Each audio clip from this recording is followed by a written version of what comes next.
1.5 litre വെള്ളം വെച്ചിട്ടുണ്ട്. അതിൻ്റെ കൂടെ നമ്മൾ നേരത്തെ തിളപ്പിച്ച വെള്ളത്തിൻ്റെ ബാക്കി അരിപ്പൊടി കുഴയ്ക്കാനായിട്ട് എടുത്ത വെള്ളത്തിൻ്റെ ബാക്കിയും ഇതിലോട്ട് ചേർക്കുക.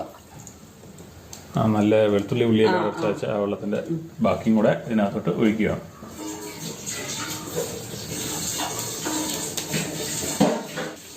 ഞങ്ങളൊക്കെ പോകുമ്പോൾ അന്ന് ഈശോയുടെ റോള് കിട്ടുന്നവർക്ക് ഭയങ്കര ഇതാട്ടോ. അന്ന് ഈ സ്വഭാവമൊക്കെ നോക്കിയാണ് ഈശോയുടെ റോഡ് കൊടുക്കുന്നത്.